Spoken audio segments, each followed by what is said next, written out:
അനുഗ്രഹിച്ച് ജീവിതത്തിൽ അത്ഭുതം കർത്താവ് ചെയ്യാൻ പോകുക. എബ്രായർക്കെഴുതിയ ലേഖനം 10-ാം അധ്യായം അതിന്റെ 36 മുതൽ 39 വരെയുള്ള തിരുവചനങ്ങൾ. ദൈവ ഇഷ്ടം ചെയ്ത് വാഗ്ദത്തം പ്രാപിപ്പാൻ സഹിഷ്ണുത നിങ്ങൾക്ക് ആവശ്യം. ഇനിയും എത്രയും അല്പകാലം കഴിഞ്ഞിട്ട് വരുവാൻ ഉള്ളവൻ വരും, താമസിക്കുകയും ഇല്ല. എന്നാൽ എന്റെ നീതിമാൻ വിശ്വാസത്താൽ ജീവിക്കും. അവൻ പിന്മാറുന്നു എങ്കിൽ എന്റെ ഉള്ളത്തിന് അവനിൽ പ്രസാദമില്ല. 39. നാമോ നാശത്തിലേക്ക് പിന്മാറുന്നവരുടെ കൂട്ടത്തിലല്ല, വിശ്വസിച്ച് ജീവരക്ഷ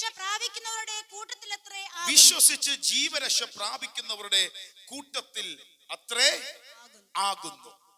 വളരെ അനുഗ്രഹിക്കപ്പെട്ട ദൈവത്തിന്റെ തിരുവചനമാണ്. എബ്രായർക്കെഴുതിയ ലേഖനം 10-ാം അധ്യായത്തിൽ അപ്പോസ്തലനായ പൗലോസ് എബ്രായ വിശ്വാസികളോട് പറയുന്ന തുടക്കം മുതൽ വായിക്കുമ്പോൾ, ഒരിക്കലായി എന്നേക്കുമായി യേശുക്രിസ്തു നമുക്ക് വേണ്ടി യാഗമായി. ആണ്ടുതോറും പാപപരിഹാരത്തിന് ആടുമാടുകളുടെ യാഗം ഇനി വേണ്ട. ഒരിക്കലായി യേശു നമുക്ക് വേണ്ടി യാഗമായി. നമ്മുടെ ഏറ്റവും വലിയ അനുഗ്രഹം എന്ന് പറയുന്നത് ഓരോ പാപത്തിനും, ഓരോ അനുഭവത്തിനും, ഓരോ ആരാധനയ്ക്കും നമ്മൾ ഓരോ യാഗങ്ങൾ അർപ്പിക്കേണ്ട. ഒരിക്കലായി യേശുക്രിസ്തു നമുക്ക് വേണ്ടി മരിച്ച് അടക്കപ്പെട്ട് ഉയർത്തെഴുന്നേറ്റ് ഇന്നും ജീവിക്കുന്നു. ഒരു യാഗം കർത്താവ് നമുക്ക് വേണ്ടി ചെയ്തു. പഴയ നിയമത്തിലെ ആറ്റുകൊറ്റന്മാരുടെ രക്തം പാപത്തെ പൂർണ്ണമായി പോക്കാൻ സാധിക്കാത്തത് കൊണ്ട് യേശു തന്റെ സ്വന്തം രക്തത്താൽ ദേഹമെന്ന തിരശീല ചീന്തിക്കൊണ്ട് ഹല്ലേലൂയ ദൈവപ്രവൃത്തിയിലേക്ക് നടന്നെടുക്കുന്ന ഒരു അനുഭവം നമ്മുടെ ജീവിതത്തിൽ നമുക്ക് കാണാൻ പറ്റും. അതായത് പഴയ നിയമത്തിന്റെ അകത്ത് മഹാപുരോഹിതന് മാത്രം ആണ്ടിൽ ഒരിക്കൽ മാത്രം ദേവാലയത്തിന്റെ പ്രധാന ഭാഗത്ത് ചെല്ലാൻ പറ്റത്തുള്ളൂ എങ്കിൽ യേശുക്രിസ്തു തന്റെ രക്തത്താൽ ദേഹമെന്ന തിരശീലയിൽ കൂടെ നമുക്ക് വേണ്ടി വീണ്ടെടുപ്പ് വരെ സ്ഥാപിച്ച് ശ്രേഷ്ഠ മഹാപുരോഹിതൻ നമുക്കുള്ളത് കൊണ്ട് ധൈര്യത്തോടെ നമുക്ക് അപ്പന്റെ സന്നിധിയിലേക്ക് ചെല്ലാൻ പറ്റും. മറ്റേ ആണ്ടിൽ ഒരിക്കൽ മഹാപുരോഹിതന് മാത്രമേ തിരശീലയ്ക്കപ്പുറത്തുള്ള അതിവിശുദ്ധ സ്ഥലത്ത് ചെല്ലാൻ പറ്റത്തുള്ളൂ. പക്ഷെ നമ്മുടെ ഏറ്റവും വലിയ ഗുണം, പ്രത്യേകത, കർത്താവ് തന്ന ഭാഗ്യ പദവി എന്തെന്നറിയാമോ? യേശു ഒരിക്കലായി എന്നേക്കുമായി നമുക്ക് വേണ്ടി കാൽവരിയിൽ യാഗമായി അവസാനത്തുള്ളി രക്തം വരെ ഒഴുക്കി തന്നുകൊണ്ട് ആ രക്തത്തിൽ കവർ ചെയ്ത് ആ രക്തത്തിൽ വിശ്വസിക്കുന്ന നമുക്ക് അപ്പന്റെ സന്നിധിയിലേക്ക് അടുത്തു വരാം. ഹല്ലേലൂയ. ഇത് പറഞ്ഞ് ഇത്ര നല്ല രക്ഷ നമുക്ക് നൽകി എന്ന് പറഞ്ഞ് പിന്നീട് താഴോട്ട് വായിക്കുമ്പോൾ തിരുവചനം പറയുന്നു, സ്ഥിരതയ്ക്ക് വേണ്ടിയുള്ള ഒരു ആഹ്വാനം. ഇത്ര നല്ല രക്ഷ ദൈവം തന്നു. ഇനി നമ്മൾ സ്ഥിരപ്പെട്ടിരിക്കണം. ആടി ഉലയുന്ന അനുഭവം ഉണ്ടാകരുത്. അതിന്റെ 35-ാമത്തെ വചനം ഒന്ന് വായിച്ചേ. 35 വായിച്ചിട്ട് 36 വായിക്കുമ്പോൾ മനസ്സിലാവും. 35. അതുകൊണ്ട് മഹാപ്രതിഫലമുള്ള നിങ്ങളുടെ ധൈര്യത്തെ തള്ളിക്കളയരുത്. അപ്പം ഇത് എഴുതുമ്പോൾ എബ്രായ വിശ്വാസികൾക്ക് എഴുതുന്ന അനുഭവം, ഈ ഒരു അനുഭവത്തിൽ അവരൊത്തിരി ടയേർഡായി, ഒത്തിരി പ്രതികൂലവും പ്രതിസന്ധിയും അനുഭവിച്ച് പ്രഷറിൽ കൂടെ കടന്നുപോയപ്പോ അവർക്ക് ഇതങ്ങ് ഉപേക്ഷിക്കാം, മന്ദതയിൽ പോകാം, ഈ വിശ്വാസ ജീവിതം അങ്ങ് മാറ്റാം, മാറിക്കളയാം, ഇതിൽ നിന്ന് മാറിപ്പോകാം എന്നൊക്കെ ചിന്ത അവരുടെ ജീവിതത്തിൽ തുടങ്ങി. നല്ല രീതിയിൽ അവർ സ്റ്റാർട്ടായതാണ്. പക്ഷെ ഈ പ്രതിസന്ധികൾ വന്നപ്പോൾ, നിരാശകൾ അകത്ത് കയറി വന്നപ്പോൾ, പല പോരാട്ടങ്ങൾ ജീവിതത്തിനകത്ത് വന്നപ്പോൾ ഇതങ്ങ് നിർത്തിയേക്കാം, വിശ്വാസ ജീവിതം വേണ്ട, മടുത്തു എന്നൊക്കെ അനുഭവങ്ങൾ, പ്രതിസന്ധികൾ വരാം, ശത്രുവിൽ നിന്നുള്ള പോരാട്ടം വരാം, അനുദിന ജീവിതത്തിന്റെ പ്രതികൂലങ്ങളുടെ അവസ്ഥകൾ വരാം.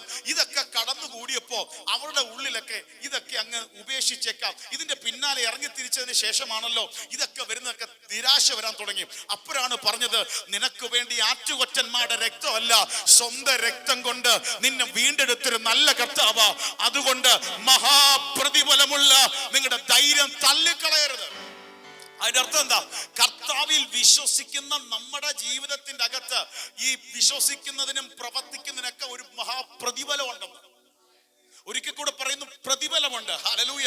ഒരു വ്യക്തിയെ കർത്താവിന്റെ കൽപ്പനയായ യേശുക്രിസ്തുവോട് ചേരുവാൻ സ്നാനമേൽക്കുമ്പോൾ, സ്നാനമേറ്റ് കഴിഞ്ഞ് വെള്ളത്തിൽ നിന്ന് പൊങ്ങി വരുമ്പോൾ അഭിഷക്തന്മാർ, ശുശ്രൂഷ ചെയ്യുന്നവർ അവരുടെ തലയിൽ കൈവച്ച് പറയുന്ന ഒരു വാക്കുണ്ട്, മരണപര്യന്തം വിശ്വസ്തയായിരിക്കുക, അല്ലെങ്കിൽ വിശ്വസ്തനായിരിക്കുക, നിനക്ക് ജീവകിരീടം പ്രാപിക്കുക. ഹല്ലേലൂയ. പ്രത്യേകിച്ച് സ്നാനപ്പെട്ട പ്രിയജന ദൈവജനങ്ങളോട് ഒരു ദൂത് പറയുകയാണ്.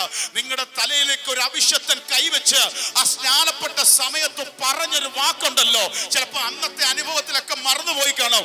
ഒരിക്കൽ കൂടെ ദൈവാത്മാവ് ഇന്ന് പകൽ ഓർപ്പിക്കുന്നു, നീ മരണപര്യന്തം വിശ്വസ്തനായിരിക്കുക. വിശ്വസ്തനായിരുന്നാൽ നിനക്കൊരു മഹാപ്രതിഫലമുണ്ട്, ഒരു ഗ്രേറ്റ് റിവാർഡ് ഉണ്ട്. ഹല്ലേലൂയ. ഈ ഭൂമിയിൽ നിന്റെ വിഷയങ്ങളുടെ, നമ്മുടെ വിഷയങ്ങളുടെ വിടുതലും മാത്രമല്ല, ഈ ഭൂമിയിലെ ഭൗതിക നന്മകളാലുള്ള അനുഗ്രഹങ്ങൾ മാത്രമല്ല, ഇതിന്റെ അപ്പുറത്ത്, മരണത്തിനപ്പുറത്ത് നിനക്കൊരു മഹാപ്രതിഫലമുണ്ട്.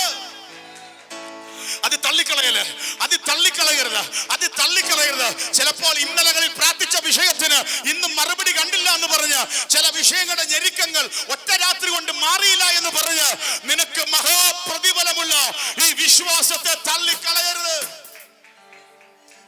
ഹല്ലേലൂയ. അങ്ങനെ നിൽക്കുന്ന വിശ്വാസ സമൂഹത്തെ ഒന്ന് ഉണർത്തി, ഒരു ചെറിയ വാണിംഗ് കൊടുത്ത് വീണ്ടും ഉണർത്തി പറയുന്നതാണ് ഈ 36 മുതൽ പറഞ്ഞത്. അതുകൊണ്ട് അതാ 35 പറഞ്ഞത്, മഹാപ്രതിഫലമുള്ള ഇതിനെ നിങ്ങൾ തള്ളിക്കളയരുത്. ഇനിയുള്ള വാക്യങ്ങൾ വായിക്കുമ്പോൾ നിങ്ങളുടെ വിശ്വാസത്തിൽ നിന്ന് മാറരുത്. നിരാശ വന്ന് ചിലതിനെ പ്രാർത്ഥിക്കുന്നത് ഉപേക്ഷിക്കരുത്, തിരിഞ്ഞു പോകരുത്. നിന്റെ വിശ്വാസത്തിൽ അന്ത്യം വരെ മുറുകെ പിടിക്കുക. ഇനി 36 തൊട്ടൊന്ന് വായിച്ചേ. ദൈവേഷ്ടം ചെയ്ത് വാഗ്ദത്തം പ്രാപിപ്പാൻ സഹിഷ്ണുത നിങ്ങൾക്ക് ആവശ്യം. അപ്പൊ ഒന്ന് ദൈവേഷ്ടം ചെയ്ത് നിന്നോട് ദൈവം പറഞ്ഞ വാഗ്ദത്തം പ്രാപിക്കാൻ ഒരു സഹിഷ്ണുത വേണം. ഉറക്കെ പറ, സഹിഷ്ണുത വേണം.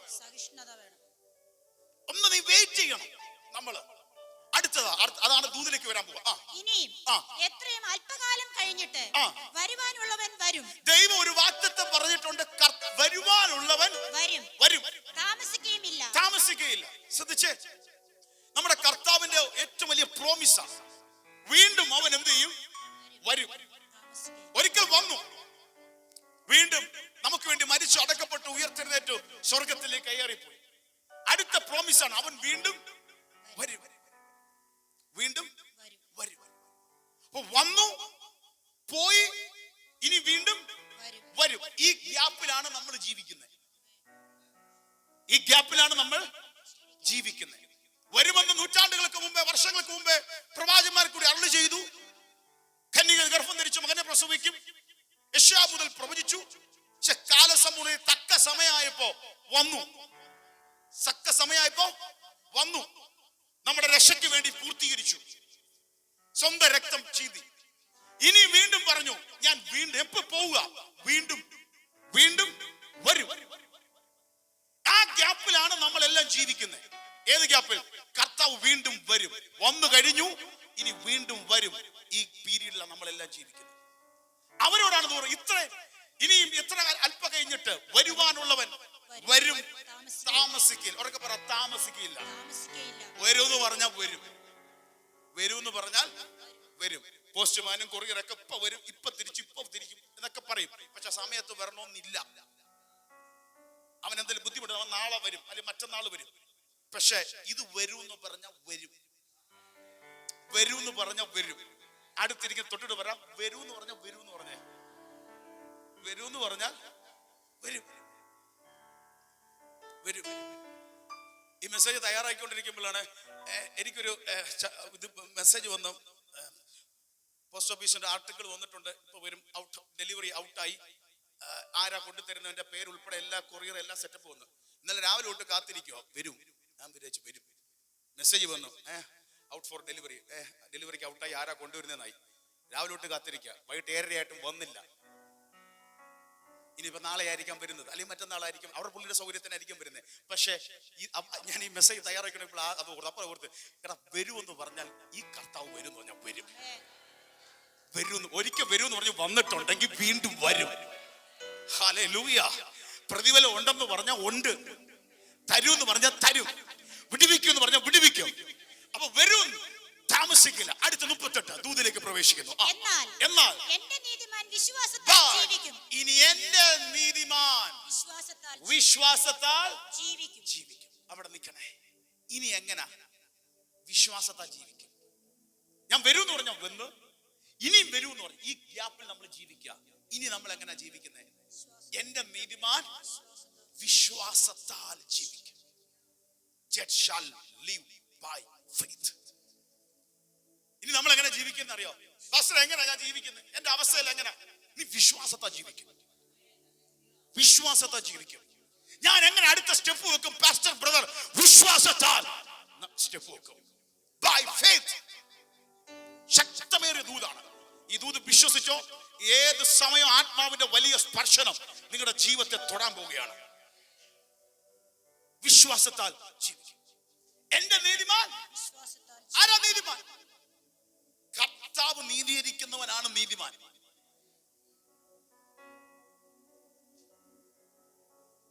റോമർ 1:17 റോമർ 3:21 വായിക്കുമ്പോൾ, റോമർ 3:21 ഒന്ന് വായിച്ചേ. റോമർ 3:21.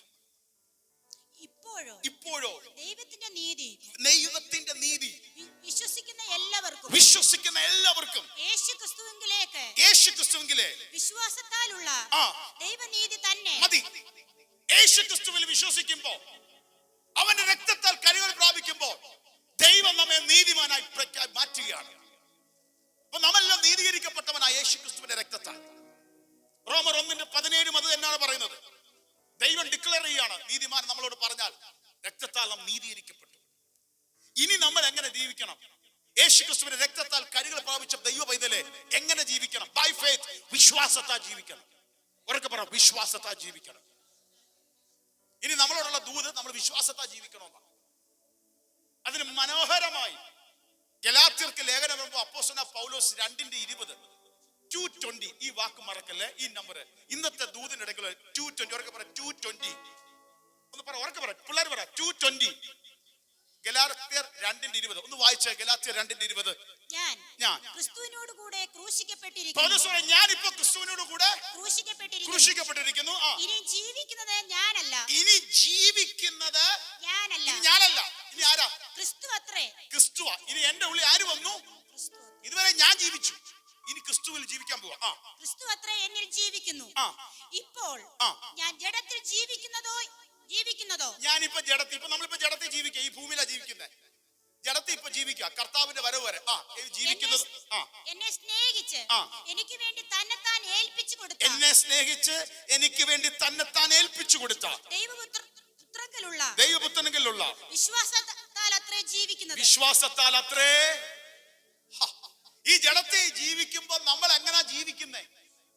എന്നെ സ്നേഹിച്ച് എനിക്ക് വേണ്ടി തന്നെത്താൻ ഏൽപ്പിച്ചു കൊടുത്ത ദൈവപുത്രനായ യേശുക്രിസ്തുവിലുള്ള വിശ്വാസത്താല ഞാൻ ജീവിക്കുന്നത്. ഇനി ഞാനല്ല, ഞാൻ കർത്താവിലുള്ള വിശ്വാസത്താൽ ജീവിക്കുന്നത്. എന്നെ സ്നേഹിച്ച് എനിക്ക് വേണ്ടി ഏൽപ്പിച്ചു തന്ന നല്ല കർത്താവിലുള്ള വിശ്വാസത്താൽ ജീവിക്കുന്നത്. ഇതാ ക്രിസ്തീയ ജീവിതം. വിശ്വാസത്താൽ ജീവിക്കുക.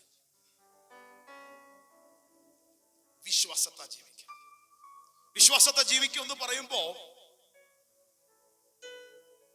അതായത് കാഴ്ചയാലല്ല, കണ്ണിന്റെ മുമ്പിൽ കാണുന്നതനുസരിച്ച്. ഇനി ശ്രദ്ധിച്ചോണം, പ്രാക്ടിക്കൽ പറയാം. കണ്ണിന്റെ മുമ്പിൽ കാണുന്നതനുസരിച്ച് ചിന്തിക്കാൻ തുടങ്ങിയാൽ നമ്മളെല്ലാം നിരാശപ്പെടും, അല്ലേ? ഈ ദിവസങ്ങളെല്ലാം നോക്കിയാൽ പലതും കണ്ടതും അനുഭവിച്ചതൊക്കെ ആർത്തിയോടെ അങ്ങ് സന്തോഷിക്കാനുള്ള പലതും ഉണ്ടോ? ഇല്ല. വിടുതൽ കിട്ടിയ വിഷയങ്ങൾ കൊണ്ട്. അല്ലാതെ നമ്മൾ നോക്കുമ്പോ എല്ലാം എന്താണ്? നമുക്ക് അത്രയില്ല.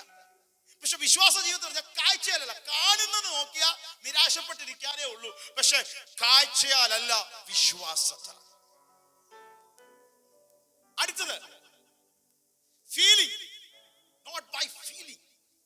നമുക്കെല്ലാം ഒരു ഫീലിംഗ് ഉണ്ട്, ഓരോ ചിന്തകൾ. രാവിലെ എഴുന്നേൽക്കുമ്പോൾ ഉച്ചയ്ക്ക് ഇതൊക്കെ വരും. ഈ ഫീലിംഗ് ജീവിക്കാൻ പോയാൽ ഇതുപോലെ മടയാൻ നമ്മൾ വേറെ ആരുമില്ല. ഇത് മനുഷ്യന്റെ മാറിക്കൊണ്ടിരിക്കും. ചിന്തിച്ചേ, ഇത് രാവിലെ ഇന്ന് ഇത്രത്തോളം സന്തോഷത്തോടെ, ഈ ഉച്ച കഴിയുമ്പോ ഇതേ മൂഡ് തന്നെ എല്ലാവർക്കും കാണുമോ? പറ. ഇല്ല, മാറിക്കൊണ്ടിരിക്കും. കാലാവസ്ഥ മാറുമ്പോൾ നമുക്കെല്ലാം മാറ്റങ്ങൾ ഉണ്ടാവും. നമ്മൾ ഫ്രീ ആയിട്ടിരിക്കുമ്പോൾ ഒരാളോട് സംസാരിക്കുന്ന പോലെ അല്ല, നമ്മൾ ധൃതി പിടിച്ച് ഒരു സ്ഥലത്ത് പോകുമ്പോൾ ഒരാൾ നമ്മളോട് വിളിക്കുകയും സംസാരിക്കുമ്പോൾ അതിന് വ്യത്യാസം ഉണ്ടാവും. അത് സ്വാഭാവികമാണ്. ചേഞ്ചസ് ഉണ്ടാവും, ഫീലിങ്സ്. അപ്പൊ അത് നോക്കിയല്ല നമ്മൾ ജീവിക്കുന്നത്. നമ്മുടെ കാഴ്ചയാലോ നമ്മുടെ ഫീലിങ്സാലോടല്ല.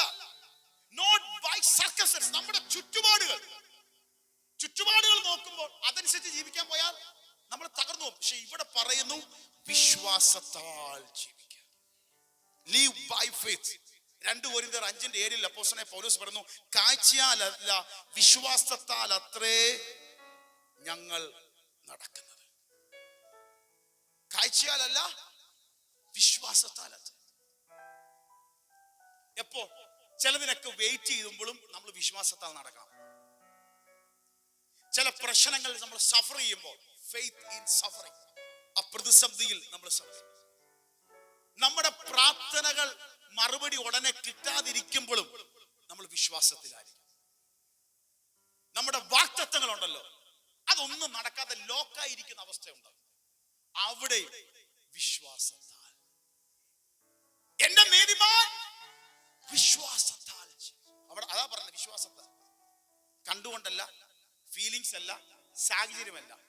വെയിറ്റിംഗ് പീരീഡിലും സവറിംഗ് പീരീഡിലും വാക്തത്വങ്ങൾ ഒന്നും കാണാതെല്ലാം ലോക്കായി അടഞ്ഞിരിക്കുമ്പോഴും പ്രാർത്ഥിക്കുന്ന വിഷയങ്ങൾക്ക് ഒരു ആൻസറും കിട്ടാതിരിക്കുമ്പോഴും not by sight by faith, കാഴ്ചയാലല്ല വിശ്വാസത്താൽ അത്രേ. ഉറക്കെ പറ, വിശ്വാസത്താൽ അത്രേ. കർത്താവിൽ വിശ്വസിക്കുന്നു. എന്നിട്ട് നമ്മൾ ആ വായിച്ച 10:36, എബ്രായർ 10:36, 38 വായിക്കുന്നു. എന്നാൽ എന്റെ നീതിമാൻ വിശ്വാസത്താൽ ജീവിക്കുന്നു. പിന്മാറുന്നു എങ്കിൽ എന്റെ ഉള്ളത്തിന് അവനിൽ പ്രസാദമില്ല. ഇനി എല്ലാവരും ശ്രദ്ധിച്ചേ. ടേൺ ബാക്ക് എടുത്താൽ, പിന്മാറിയാൽ എന്റെ ഉള്ളത്തിൽ അവന്. അപ്പൊ ദൈവത്തിന് ഏറ്റവും പ്രസാദം എന്താ? വിശ്വസിച്ച് മുന്നേറുന്നതാണ്. മനുഷ്യൻ, പ്രത്യേകിച്ച് മനുഷ്യനെ ദൈവത്തെ പ്രസാദിപ്പിക്കണമെന്ന് പലരും ആഗ്രഹിക്കുന്നു. ഒറ്റ ഒരു കർമ്മവും ക്രിയയും ചെയ്യണ്ട, നീ വിശ്വസിച്ചാൽ മതി. പിന്മാറുന്നു എങ്കിലോ എന്റെ ഉള്ളത്തിൽ അവന് പ്രസാദമില്ല. എന്റെ ഉള്ളത്തിൽ അവനോട് പ്രസാദമില്ല. പിന്മാറരുത്. സാഹചര്യം കണ്ട്, സന്ദർഭം കണ്ട്, ചിലതൊക്കെ പൂട്ടപ്പെട്ട അനുഭവം കണ്ട് നീ പിന്മാറരുത്. കാരണം ഏറ്റവും പ്രധാനപ്പെട്ട ഒരു വചനം നമുക്ക് എല്ലാവർക്കും അറിയാം, നമ്മുടെ അടിസ്ഥാനം എബ്രായർ 11:6. വിശ്വാസം കൂടാതെ ആർക്കും ദൈവത്തെ പ്രസാദിപ്പിക്കാൻ കഴിയുന്നതല്ല. വിശ്വാസം കൂടാതെ ആർക്കും ദൈവത്തെ എന്ത് ചെയ്യാൻ പറ്റത്തില്ല, പ്രസാദിപ്പിക്കാൻ കഴിയുന്നതല്ല. അപ്പൊ പിന്മാറുന്നു എങ്കിൽ എന്തില്ല, പ്രസാദമില്ല. അപ്പൊ തിരിച്ചിട്ട് പിന്മാറാതെ നിന്നാലോ പ്രസാദം ഉണ്ട്. ഹല്ലേലൂയ. പിന്മാറുക എന്ന് പറഞ്ഞാൽ, വിശ്വാസം എന്ന് പറഞ്ഞാൽ സത്യം ദൈവത്തിലുള്ള ആശ്രയമാണ്, ട്രസ്റ്റാണ്. ദൈവാശ്രയത്തിൽ നിന്ന് മാറുന്നു, ഭയം കേറുന്നു, വീണ്ടും പഴയ വഴിയിലേക്ക് നമ്മൾ തിരിഞ്ഞു മാറുന്നു. പ്രാർത്ഥന കുറയുന്നു, വചനം കുറയുന്നു, കൂട്ടായ്മ കുറയുന്നു. ഫെയ്ത്തിനേക്കാൾ അപ്പുറമായി ഫിയർ, ഭയം ജീവിതത്തിന്റെ അകത്ത് കയറുന്നു. വിശുദ്ധ ബൈബിളിൽ നമ്മൾ പരിശോധിക്കുമ്പോൾ പുതിയ നിയമത്തിൽ ഒത്തിരി പേർക്ക് അങ്ങനെ പറ്റി. നല്ല തുടക്കം തുടങ്ങി, പക്ഷെ ഇടയ്ക്ക് വെച്ച് അവരുടെ വിശ്വാസ കപ്പൽ തകർന്നുപോയി. മനോഹരമായ ഒരു വചനം ഒന്ന് ശ്രദ്ധിക്കുന്നത് നല്ലതാണ്. 1 തീമോഥെയോസ് 1:19-20. എല്ലാവരും ഒന്ന് ശ്രദ്ധിക്കണേ. ബൈബിൾ തുറന്നൊന്ന് എടുക്കണേ. എപ്പോഴും നമ്മൾ ശ്രദ്ധിക്കാത്ത ഒരു വചനമാണ് 1 തീമോഥെയോസ് 1:19-20. എല്ലാവരും ശ്രദ്ധിക്കുക. 1 Timothy chapter 1 verse 19 and 20. വായിച്ചോ. ചിലർ നല്ല മനസ്സാക്ഷി തള്ളിക്കളഞ്ഞിട്ട് അവരുടെ വിശ്വാസ കപ്പൽ തകർന്നുപോയി. വിശ്വാസ ജീവിതത്തെ എങ്ങനെ അറിയാം? ഒരു കപ്പലിന് തുല്യ, കപ്പൽ യാത്ര തുല്യ. ഇത് അപ്പുറത്തെ തുറമുഖത്ത് എത്തേണ്ടതാണ്. കപ്പൽ യാത്ര എന്തിനാ തുടങ്ങിയിരിക്കുന്നേ? നീ ഇതുവരെ കണ്ടിട്ടില്ലാത്ത ദൈവപ്രവൃത്തിയുടെ അടുത്ത തുറമുഖത്ത് വരെ എത്താൻ നിന്നെ വിളിച്ചിരിക്കുകയാണ്. ഈ കടലിൽ ഇപ്പൊ കണ്ട കോളോ ഇപ്പൊ കണ്ട കാറ്റിലോ ആടി ഉലഞ്ഞ് തകർന്നു വീരാനല്ല ദൈവം നിന്നെ വിളിച്ചത്. ഇവിടെ പറയുന്നു ചിലരുടെ അവർ നല്ല മനസാക്ഷി തള്ളിക്കറഞ്ഞ് അവിടെ വിശ്വാസ കപ്പൽ എന്ത് ചെയ്തു? തകർന്നുപോയി. അതാരൊക്കെയാണ്? അടുത്ത വാക്ക്. ഹുമനിയോസും അലക്സാണ്ടറും ഈ കൂട്ടത്തിലുള്ളവർ ആകുന്നു. മതി, അത്രയും മതി. ഹുമനിയോസും അലക്സാണ്ടറും ഈ കൂട്ടത്തിലുള്ളവർ. ഈ രണ്ടുപേര് നല്ല രീതി ഇറങ്ങിത്തിരിച്ചതാ. പക്ഷെ വിശ്വാസത്തിൽ തിന്നുമാറി വിശ്വാസ കപ്പൽ എന്ത് ചെയ്തു? തകർന്നുപോയി. അപ്പം എന്റെ നീതിമാൻ വിശ്വാസത്താൽ ജീവിക്കും. ഇവിടെ ചിലര് അത് വിട്ടുകളഞ്ഞതിന് പറയാണ് വിശ്വാസ കപ്പൽ എന്ത് ചെയ്തു? തകർന്നുപോയി. വിശ്വാസ കപ്പൽ തകരാനല്ല, ഓടി അടുത്ത മറുകരയിൽ എത്താനാണ് ഈ യാത്ര തുടങ്ങിയത്. ഹല്ലേലൂയ. അപ്പൊ നമ്മുടെ ജീവിതത്തിൽ മുന്നോറുന്നൊരവസ്ഥ ഉണ്ടായി, പിന്മാറിപ്പോകണം. അടുത്ത 39 വായിച്ചേ. നാമോ നാശത്തിലേക്ക് പിന്മാറുന്നവരുടെ കൂട്ടത്തിലല്ല. നാമോ നാശത്തിലേക്ക് പിന്മാറുന്നവരുടെ കൂട്ടത്തിലല്ല, വിശ്വസിച്ച് ജീവരക്ഷ പ്രാപിക്കുന്നവരുടെ കൂട്ടത്തിൽ അത്രേ ആകുന്നു. വിശ്വസിച്ച് ജീവരക്ഷ പ്രാപിക്കുന്നവരുടെ കൂട്ടത്തിൽ അത്രേ ആകുന്നു. ഇനി നമ്മള്, ഇനി ആരാ നമ്മള്? അടുത്തിരിക്കുന്ന തൊട്ട് പറ, എന്റെ കാര്യം പറയാൻ പോകുന്നത്. ഇനി എന്റെ കാര്യം. മറ്റേത് ഹുമനിയോസും അലക്സാണ്ടറും ആരെങ്കിലൊക്കെ ആയിക്കോട്ടെ, എന്റെ കാര്യം പറയാൻ പോവാ. നാമോ നാശത്തിലേക്ക് പിന്മാറുന്നവരുടെ കൂട്ടത്തിലല്ല, വിശ്വസിച്ച് ജീവരക്ഷ പ്രാപിക്കുന്നവരുടെ കൂട്ടത്തിലല്ല. നമ്മളിപ്പോ ഏത് കൂട്ടായ്മയിലെന്ന് അറിയാമോ? ടേൺ ബാക്ക് എടുക്കുന്ന, നിരാശപ്പെട്ട് ബാക്കിലോട്ട് പോകുന്നതല്ല. വിശ്വാസ കപ്പല് ഈ യാത്ര തിരിച്ചിട്ടുണ്ടെങ്കിൽ എത്ര കാറ്റടിച്ചാലും, എത്ര തിലമാര പൊങ്ങി വന്നാലോ, എത്ര കൂരിരുട്ടിന്റെ ഇരുട്ട് മൂടിയെന്ന് പറഞ്ഞാലോ, വിശ്വാസത്തിന്റെ നായകനോ പൂർത്തി വരുത്തുന്നവനുമായ യേശുവിനെ നോക്കിക്കൊണ്ട്, ലുക്കിംഗ് ആൻഡ് ജീസസ്, അവനെ നോക്കിക്കൊണ്ട് യാത്ര തിരിച്ച ഈ കപ്പൽ തകർന്നു വീഴാനല്ല, വിശ്വസിച്ച് ജീവരക്ഷ പ്രാപിക്കാൻ.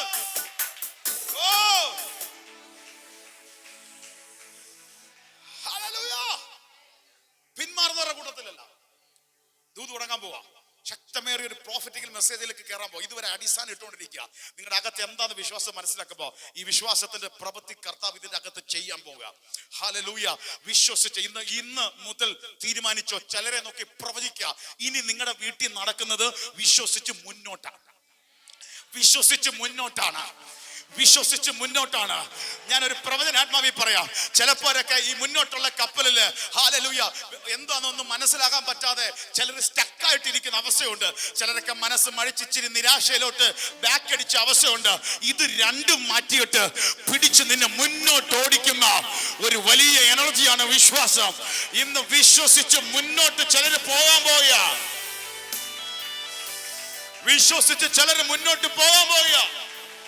ഇവിടെ ഇരിക്കുന്ന ഓരോ കുടുംബങ്ങളെ നോക്കി പ്രവചിക്കുന്നു. ഈ ദിവസങ്ങളിൽ വിശ്വസിച്ച് മുന്നോട്ട്. മാതാവേ, പിതാവേ, കുഞ്ഞ്, വിശ്വസിച്ച് മുന്നോട്ട്.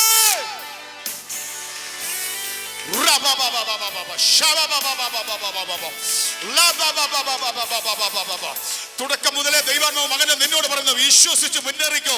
നിന്റെ ഭാവിക്കായി, നിനക്കായി ഒരുക്കപ്പെട്ടതെല്ലാം ദൈവത്തിന് ചെയ്യാൻ പദ്ധതിയുണ്ട്. ബൈ ഫെയ്ത്ത് നീ വിശ്വസിക്കാൻ തയ്യാറായാൽ യേശുവിന്റെ നാമത്തിൽ ഒരു മനോഹരമായ അനുഭവത്തിലേക്ക് നീ നടന്നെടുക്കുന്നതായി ദൈവാത്മാവ് നിന്നോട് ആലോചന പറയുന്നു. ഈ ദിവസങ്ങളിൽ നീ വിശ്വസിച്ചോ. വിശ്വസിച്ച്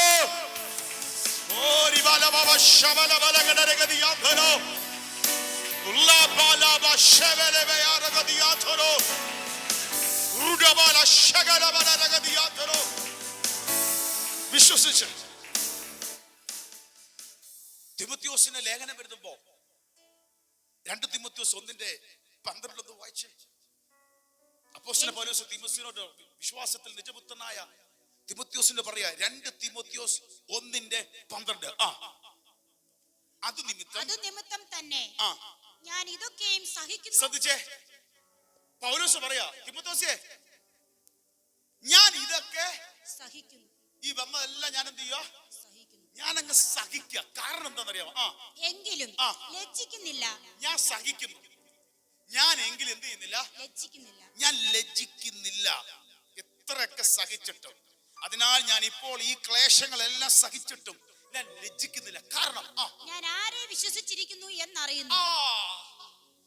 എനിക്കൊരു കാര്യം അറിയാം, ഞാൻ ആരെയാ വിശ്വസിച്ചിരിക്കുന്നതെന്ന്.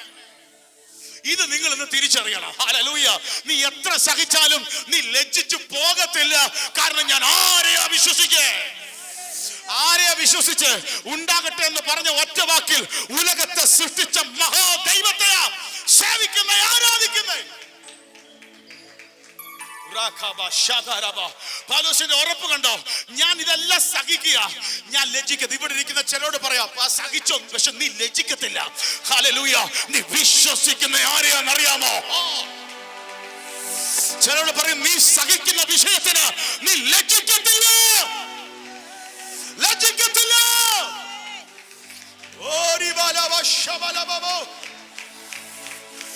എന്തെങ്കിലൊക്കെ നീ സഹിക്കുന്നെങ്കിൽ നീ ലജ്ജിക്കത്തില്ല. ഞാൻ ആരെ വിശ്വസിക്കുന്നു എന്ന് ഞാൻ അറിയുന്നു. ഇന്ന് വേറൊന്നും ഈ ലോകത്തിൽ മനസ്സിലായില്ലല്ലോ. നീ വിശ്വസിക്കുന്ന ആരെയാണെന്നറിയോ?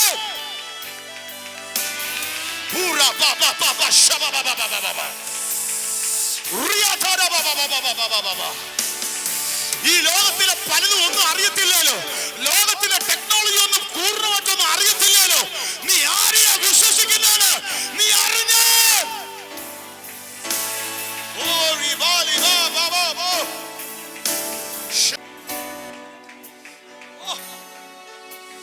ഞാനെല്ലാം സഹിക്കുക തിമോഥെയോസേ, ഞാനതെല്ലാം സഹിക്കുക. പക്ഷെ എനിക്കൊരു ഉറപ്പുണ്ട്, ഞാൻ ലജ്ജിക്കത്തില്ല. ഞാൻ ആരെയെ വിശ്വസിക്കുന്നു എന്ന് അറിയുന്നു. അവൻ എന്റെ ഉപനിധി. ആ ദിവസം വരെ സൂക്ഷിപ്പാൻ ശക്തൻ എന്നെ ഉറച്ചുമിരിക്കുന്നു. അവിടുന്ന് പ്രാർത്ഥന. ആ നിമിഷം വരെ, ആ നാള് വരെ, എത്തേണ്ട അനുഭവം വരെ അവൻ കാത്തുകൊള്ളും. നമ്മൾ വിശ്വസിക്കുമ്പോ, കർത്താവിൽ വിശ്വസിക്കുമ്പോ നമുക്ക് കിട്ടുന്ന ഒന്നാമത്തെ ബ്ലെസ്സിങ് എന്താണെന്നറിയാം? By faith. നമ്മൾ വിശ്വാസ ജീവിതം തുടങ്ങി. പൗലോസ് പറഞ്ഞു, എനിക്ക് വേണ്ടി മരിച്ച് അടക്കപ്പെട്ട് എനിക്ക് വേണ്ടി ജീവനെ ഏൽപ്പിച്ച ദൈവത്തിനുള്ള സ്നേഹത്തിൽ ഞാൻ ജീവിക്കുന്നു. യേശുക്രിസ്തുവിൽ വിശ്വസിച്ചാണ് നമ്മുടെ ജീവിതയാത്ര തുടങ്ങുന്നത്. യേശുക്രിസ്തുവിൽ വിശ്വസിക്കുമ്പോൾ ആദ്യം ലഭിക്കുന്ന നമുക്ക് എല്ലാവർക്കും അറിയാം, രക്ഷയെ നിത്യജീവനാ കിട്ടുന്നത്. യോഹന്നാൻ 3:16 കിടപ്പെട്ട് തന്റെ ഏകജാതനായ പുത്രനിൽ വിശ്വസിക്കുന്ന ഏവനും, ഉറക്കെ പറ, ഏവനും നശിച്ചു പോകാതെ നിത്യജീവൻ പ്രാപിക്കേണ്ടതിന് ദൈവം അവരെ നൽകുവാൻ തക്കവണ്ണം ലോകത്തെ യേശുക്രിസ്തുവിൽ വിശ്വാസ ജീവൻ തുടങ്ങുമ്പോൾ തുടക്കത്തിൽ വിശ്വസിക്കുമ്പോൾ എന്തോ കിട്ടുമെന്ന് അറിയാമോ? രക്ഷ കിട്ടും, നിത്യജീവൻ കിട്ടും. അത് എത്ര ധൈര്യത്തിൽ പൗലോസ് പറഞ്ഞ, എന്തൊക്കെ സംഭവിച്ചാലും അകത്തത് നിത്യജീവൻ പ്രാപിച്ചു, മരിച്ചാലും നിത്യതയുണ്ട്. നമ്പർ 2, റോമർ 5:1. റോമർ 5:1 യേശുക്രിസ്തുവിൽ വിശ്വസിക്കുമ്പോൾ എന്തോ ലഭിക്കും? റോമർ 5:1 വിശ്വാസത്താൽ നീതീകരിക്കപ്പെട്ടിട്ട് നമ്മുടെ കർത്താവായ യേശുക്രിസ്തു മൂലം നമുക്ക് ദൈവത്തോട് സമാധാനമുണ്ട്. Justification and peace with God. യേശുക്രിസ്തുവിൽ വിശ്വസിക്കുമ്പോൾ ദൈവം നമ്മെ നീതീകരിച്ച് ഇപ്പോൾ ദൈവമായിട്ട് എന്തുണ്ട്? സമാധാനം. ഈ സമാധാനം ഉണ്ടാവുന്ന പറഞ്ഞാൽ എന്തുവാ? അസ്വസ്ഥമായ 2 രാജ്യങ്ങൾ അസ്വസ്ഥത എന്ന് പറഞ്ഞാൽ എന്താ? ഇപ്പൊ പൊട്ടിന്റെ അങ്ങോട്ടും ഇങ്ങോട്ടും യുദ്ധം. സമാധാനം ഉണ്ടാവുമെന്ന് പറഞ്ഞാൽ എന്തുവാ? ആ ശത്രുത്വം എന്ത് ചെയ്തു? മാറി. ഇപ്പൊ ദൈവം യേശുക്രിസ്തുവിൽ വിശ്വസിക്കുമ്പോൾ ദൈവമായിട്ടുള്ള എന്തുവാ സംഭവിക്കുന്നേ? ആ ശത്രുത്വം മാറി, സമാധാനം ഉണ്ടായി. ദൈവ പൈതലായിരിക്കെ ദൈവം നമ്മളെ വിളിക്കുക. അപ്പൊ രക്ഷ പ്രാപിക്കുന്നു, നീതീകരിക്കപ്പെട്ട് ദൈവത്തോട് എന്തോ ഉണ്ടായി? സമാധാനമുണ്ട്. 3, കർത്താവിൽ വിശ്വസിക്കുമ്പോൾ ഗലാത്യർ 3:26 പറയുന്നു, യേശുക്രിസ്തുവിലെ വിശ്വാസത്താൽ നിങ്ങളെല്ലാം ദൈവത്തിന്റെ മക്കളാകും. കർത്താവിൽ വിശ്വസിക്കുമ്പോൾ ഒരു ചേഞ്ച് നടക്കുക, അനുഭവം മാറുകയാണ്. നമ്മൾ ദൈവത്തിന്റെ മക്കളാകുകയാണ്. ഉറക്കെ പറ, മക്കളാകുകയാണ്. ഗലാത്യർ 3:26 ക്രിസ്തുയേശുവിലെ വിശ്വാസത്താൽ നിങ്ങൾ എല്ലാവരും ദൈവത്തിന്റെ മക്കളാകുന്നു. ദൈവത്തിന്റെ മക്കളാകുന്നു. കണ്ടോ? യേശുക്രിസ്തുവിൽ വിശ്വസിക്കുമ്പോൾ ഭക്തരല്ല, മക്കൾ. അവർക്ക് പറ, ഭക്തരല്ല, മക്കൾ. ഭക്തർ ആവശ്യത്തിന് മാത്രം, മക്കൾ കുടുംബമാ ചേർന്ന് നിൽക്കും. ഭക്തരല്ല, മക്കൾ. ഭക്തർ സീസൺ, ഭക്തർക്ക് കാര്യസാധ്യം, മക്കൾക്ക് കാര്യസാധ്യമല്ല. മക്കൾ എന്താ വീട്ടിൽ നിപ്പിനും നിൽക്കുന്നേ? മക്കളാ, ആ ബന്ധമാണ്, ആ റിലേഷൻ. ഇത് തന്നെയാണ് യേശു കർത്താവിൽ വിശ്വസിക്കുമ്പോൾ നിങ്ങൾ അവന്റെ മക്കളാ. കണ്ടോ, വിശ്വസിക്കുമ്പോൾ എന്ത്? കർത്താവിൽ വിശ്വസിക്കുമ്പോൾ നീതീകരിക്കപ്പെടുന്നു, നിത്യജീവൻ പ്രാപിക്കുന്നു, ദൈവമായിട്ട് സമാധാനമാവും. ദൈവത്തിന്റെ മക്കളായെങ്കിൽ ഒരു കാര്യം കൂടെ ഉറപ്പാന്റെ കൂട്ടത്തിലുണ്ട്, അവകാശികളാണ്. മക്കളാണെങ്കിൽ എന്തുണ്ട്? അവകാശി, ദൈവരാജ്യത്തിന്റെ നന്മ. അപ്പൊ കർത്താവിൽ വിശ്വസിക്കുന്നവർ മക്കൾ മാത്രമല്ല, ദൈവരാജ്യത്തിൽ നിനക്ക് അതാ നമുക്ക് ഏറ്റവും വലിയ അവകാശം. മക്കൾ എന്ന അവകാശത്തോടെ ധൈര്യത്തോടെ അപ്പന്റെ സന്നിധി ചെല്ലാം. ധൈര്യത്തോടെ ഇന്ന് രാത്രിയിലും ഏത് സമയത്തും പോയി ദൈവസന്നിധിയിൽ പ്രാർത്ഥിക്കാം. അത് നമ്മുടെ ധൈര്യമാണ്. അടുത്തത് 1 യോഹന്നാൻ 5:4-5 വാക്യം വായിച്ചു. 1 യോഹന്നാൻ 5:4-5. കുഞ്ഞുങ്ങളെ, നിങ്ങൾ ദൈവത്തിനുള്ളവർ ആകുന്നു, അവരെ ജയിച്ചുമിരിക്കുന്നു. ദൈവത്തിൽ നിന്ന് ജനിച്ചതൊക്കെ വായിച്ചു. 1 യോഹന്നാൻ 5:4. ദൈവത്തിൽ നിന്ന് ജനിച്ചതൊക്കെയും 5:4.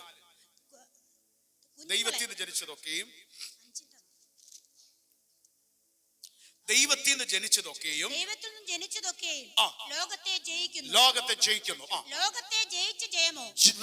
ജയിച്ച ജയമോ നമ്മുടെ വിശ്വാസം തന്നെ. അപ്പൊ ദൈവത്തിൽ നിന്ന് ജനിച്ചതൊക്കെ ലോകത്തെ ജയിച്ചിരിക്കുന്നു.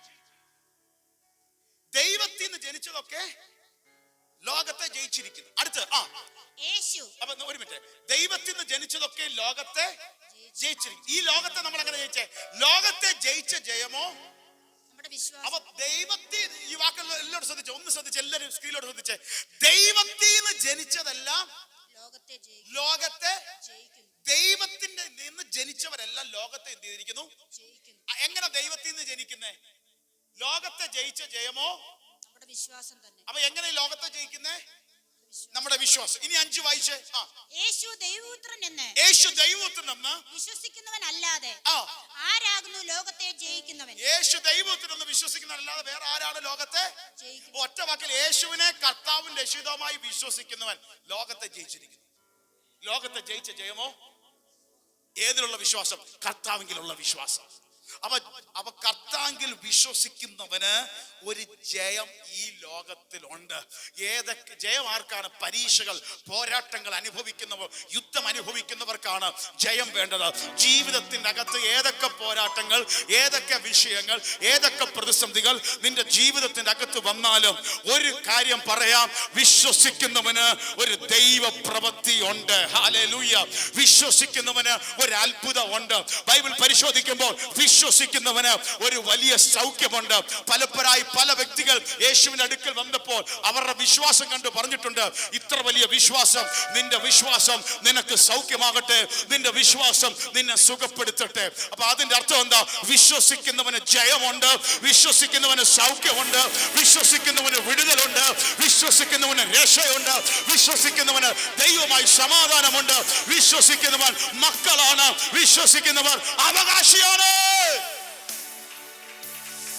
അതുകൊണ്ട് വിശുദ്ധ ബൈബിൾ പറയുന്നത്, നീ വിശ്വസിച്ച് മുന്നേറുക, വിശ്വസിച്ച് മുന്നേറുക. ബൈബിൾ ഉടനീളം കർത്താവ് പല ഭാഗത്ത് പറയുന്നുണ്ട്, നിനക്ക് വിടുതൽ കിട്ടാൻ കാരണം വിശ്വസിക്കുന്ന ഒറ്റ കാരണം കൊണ്ട്. വിശ്വസിച്ചതിന്റെ പേരിൽ അത്ഭുതം നടന്നു. ഒരിക്കൽ ഹല്ലേലൂയ ശതാധിപൻ യേശുവിന്റെ അടുത്തേക്ക് ആളെ അയച്ചിട്ട് പറഞ്ഞു, എന്റെ വീട്ടിലേക്ക് സൗഖ്യമാക്കാൻ നീ വരണമെന്നൊന്നുമില്ല, നീ ഇപ്പോൾ പാട്ട് പാടിയതുപോലെ പുരക്കകത്ത് വരാൻ വലിയ യോഗ്യതയൊന്നും എനിക്കില്ല, നീ അവിടെ നിന്നോണ്ട് കൽപ്പിച്ചാൽ എന്റെ വീട്ടിൽ, എന്റെ കൂടാരത്തിൽ സൗഖ്യം നടക്കും. ഹല്ലേലൂയ എന്ന് പറഞ്ഞ കർത്താവ് വിശ്വാസത്തിന് മേൽ അത്ഭുതം ചെയ്തു. കർത്താവ് ഇറങ്ങണമെന്നില്ല, നീ ഇവിടെ നിന്ന് കൽപ്പിച്ചാൽ അത്ഭുതം സംഭവിക്കും. അതിന്റെ അർത്ഥം, ഈ മീറ്റിംഗിൽ വന്നിരിക്കുമ്പോൾ കർത്താവ് ഇവിടെ നിന്ന് കൽപ്പിച്ചാൽ വീട്ടിൽ വിടുതൽ നടക്കുന്നു. ഹല്ലേലൂയ. കർത്താവ് കൽപ്പിച്ചാൽ വീട്ടിൽ വിദൂരതയിൽ പോലും അത്ഭുതം നടക്കും. അതാണ് വിശ്വാസത്തിന്റെ പ്രത്യേകത. വിശ്വാസത്തിന്റെ പ്രത്യേകത, വിദൂര സ്ഥലങ്ങളിൽ പോലും അത്ഭുതത്തെ വിളിച്ചു വരുത്താൻ വിശ്വാസത്തിന് ശക്തിയുണ്ട്. വിശ്വാസത്തിന് ശക്തിയുണ്ട്. എത്ര പേര് വിശ്വസിക്കുന്നുണ്ട്? ഇനി ശ്രദ്ധിക്കണേ, 10-ാം അധ്യായം എബ്രായർ 10 നമ്മൾ വായിച്ചു. നാം നാശത്തിലേക്ക് പിന്മാറുന്നവരുടെ കൂട്ടത്തിലല്ല, വിശ്വസിച്ച് ജീവരക്ഷ പ്രാപിക്കുന്നവരുടെ കൂട്ടത്തിലാണ്. എന്നിട്ട് ആ കൂട്ടത്തെ കുറിച്ച് പറയുന്നതാണ് എബ്രായർ 11. വിശ്വാസം എന്നതോ, ഒരു മിനിറ്റ്, 10-ാം അധ്യായത്തിൽ വിശ്വസിച്ചാലുള്ള ഗുണം, നിങ്ങൾ പിന്മാറല്ലേ. നമ്മൾ ഏത് കൂട്ടത്തിലാ? വിശ്വസിച്ച് ജീവരക്ഷ പ്രാപിക്കുന്നത്. എന്നിട്ട് 11-ാം അധ്യായത്തിൽ വിശ്വാസത്തിന്റെ വീരന്മാർ, വിശ്വസിച്ച് അത്ഭുതം കണ്ടവരുടെ കഥകൾ മുഴുവൻ 11-ാം അധ്യായത്തിൽ കിടക്കുക. അങ്ങ് നോഹ, അബ്രാം മുതൽ ഇങ്ങനെ പിതാക്കന്മാരെ പറഞ്ഞ് അത്ഭുതങ്ങളുടെ തിരമാല പോലെ കിടക്കുക. എന്നിട്ട് 11-ാം അധ്യായത്തില് അതിന്റെ 28 വായിച്ച്, 28 വായിച്ച്. ഇനി ശ്രദ്ധിച്ചോണം. ബൈ ഫെയ്ത്ത്, ശ്രദ്ധിച്ചോണം. വിശ്വാസത്താൽ അവൻ കടിഞ്ഞൂലുകളുടെ സംഹാരകൻ അവരെ തൊടാതിരിപ്പാൻ പെസഹയും ചോരത്തളിയും ആചരിച്ചു. 29. വിശ്വാസത്താൽ അവർ കരയിൽ എന്ന പോലെ ചെങ്കടലിൽ കൂടി കടന്നു. വിശ്വാസത്താൽ എന്നാൽ അവർ എങ്ങനെ നടന്നു? കരയിൽ നടക്കുന്ന പോലെ ചെങ്കടലിൽ കൂടി കടന്നു. ചെങ്കടൽ കണ്ടിട്ടും കരയെ നടക്കുന്ന പോലെ നടന്നു. വിശ്വാസത്താൽ. വിശ്വാസത്തിന്റെ ശക്തി ഉണ്ടോ? വിശ്വാസത്തിന്റെ ശക്തി ഉണ്ടോ? കരയെ നടക്കുന്ന പോലെ ചെങ്കടലിൽ നടന്നു. അടുത്തത്, അത് മിസ്രയീമ്യർ ചെയ്യുവാൻ നോക്കിയിട്ടേ മുങ്ങിപ്പോയി. വിശ്വാസത്താൽ അവർ 7 ദിവസം ചുറ്റി നടന്നപ്പോൾ യെരിഹോ മതിൽ ഇടിഞ്ഞു വീണു. അവരുടെ മുമ്പിൽ കെട്ടിപ്പൊക്കിയ വൻമതിൽ ഇടിഞ്ഞു വീണു. 7 ദിവസം നടന്നപ്പോ, ചുറ്റിയപ്പോ ഇടിഞ്ഞു വീണു. എങ്ങനെ നടന്നു? വിശ്വാസത്താൽ നടന്നാൽ ചിലതൊക്കെ ഇടിയും. ശത്രു ഇതെന്തെന്നറിയോ? ഇവരൊരിക്കലും കേരളെന്നും പറഞ്ഞ് അടച്ചുറപ്പാക്കിയ യെരിഹോവിന്റെ മതിൽ വിശ്വാസത്താൽ നടന്നപ്പോ വീണെങ്കിൽ, ഇന്ന് ചില കുടുംബങ്ങളോട് ദൂത് പറയാ, എല്ലാരും അല്ല, ശ്രദ്ധിച്ചോണം, നിയോഗമുള്ളവർ ഏറ്റെടുത്തോണം. ഇന്ന് മുതൽ ചില ദിവസങ്ങൾ നിങ്ങളുടെ വീടിനും വസ്തുവിനും ചുറ്റും ഒന്ന് ആത്മാവിൽ ഒന്ന് പ്രാർത്ഥിച്ച് വിശ്വാസത്തോടൊന്ന് നടക്കുക. നിന്റെ കൂടാരത്തിന്റെ മീതെ കെട്ടിപ്പൊക്കിയത് പൊളിഞ്ഞു വീഴുന്നത് കാണാം. അത് ദൃശ്യമണ്ഡലത്തിലല്ല, അദൃശ്യ മണ്ഡലത്തിൽ ശത്രു കെട്ടിപ്പൊക്കിയത്. ഹല്ലേലൂയ. ഇനി വീടിന് പരിസരവും പരമ്പും ഒന്നും ഇല്ലേലും വീട്ടിന്റെ അകത്ത് ഒരു 1000 സ്ക്വയർ ഫീറ്റോ 500 സ്ക്വയർ ഫീറ്റോ ഉള്ള നിന്റെ കൊച്ചു വീടിന്റെ അകത്ത് 3-4 റൂമിന്റെ അകത്ത് നീ ആത്മാവിൽ നടക്ക. വിശ്വാസത്താൽ by faith, by faith, by faith. ചിലരൊക്കെ വിടുതൽ നടക്കും. വിശ്വസിക്കുന്നവർ കരങ്ങളെ തട്ടെ. ഇന്ന് പകൽ ദൈവത്തിന് മഹത്വം കരയറ്റിയേ. വിശ്വാസത്താൽ അവർ ചുറ്റി നടന്നപ്പോ, വിശ്വാസത്താൽ നടന്ന ചില മതിലിടിയും. ഇനെന്തോ ഒരു നിയോഗത്തോടെ ദൈവാത്മാവിൽ വിളിച്ചു പറയുന്നു, ചിലതിന് മുമ്പിൽ നിന്റെ കൺമുമ്പിൽ കാണാൻ പറ്റാതെ നിന്റെ വാഗ്ദത്തങ്ങളിലേക്ക് മുന്നോട്ടുള്ള യാത്രയും തടസ്സം ചെയ്ത് ശത്രു കെട്ടിപ്പൊക്കിയത്, എതിർപ്രാർത്ഥന കെട്ടിപ്പൊക്കിയത് ആത്മാവിൽ നടന്നു. ചിലത് ഉടഞ്ഞു വീഴുന്നത് ഈ ദിവസങ്ങളിൽ അനുഭവിക്കാൻ പോകുക.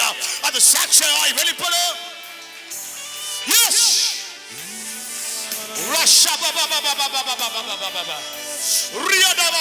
കരങ്ങളെ തട്ടി ആത്മനിറവിൽ ഇന്ന് പകൽ ശക്തിയോടെ ഒന്ന് പ്രാപിച്ചേ ഈ ദൂതിനെ.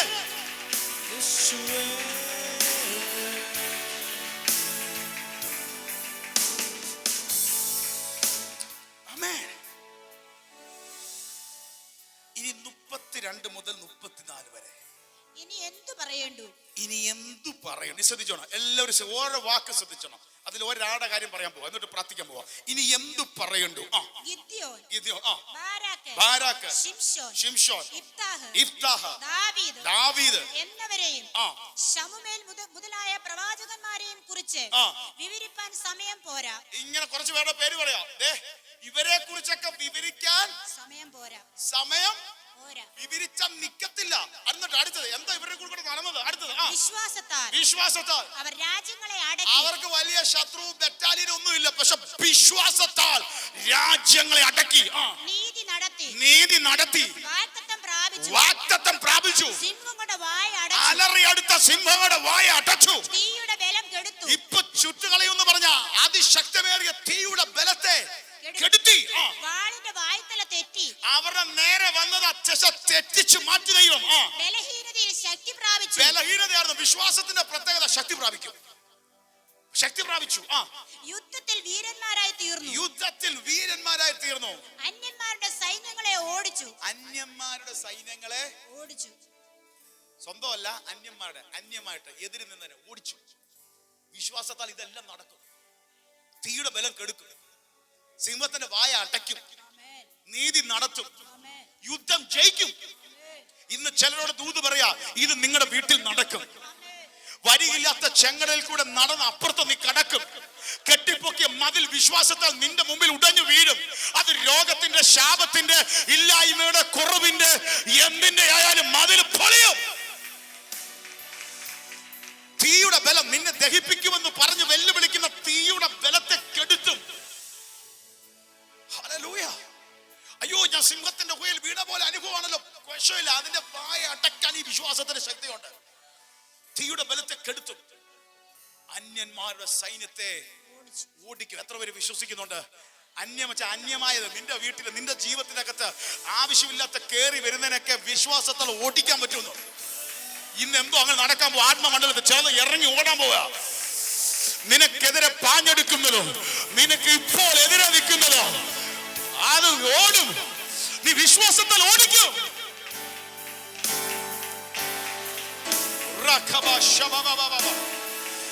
വിശ്വാസ ജീവിതത്തിന്റെ പ്രത്യേകത ഉണ്ടോ? അതിനാരും വരണമെന്നില്ല, ഒരു പാസ്റ്ററും വരണമെന്നില്ല, ഒരു പ്രവാചകനും പ്രവചിക്കണമെന്നില്ല. നീ വിശ്വസിക്കാൻ തയ്യാറായാൽ നീ ചിലത് ഓടിക്കോ. നിന്റെ മുമ്പിൽ ഉടഞ്ഞു വീഴും ചിലത്. By faith, by faith, by faith. Whoa.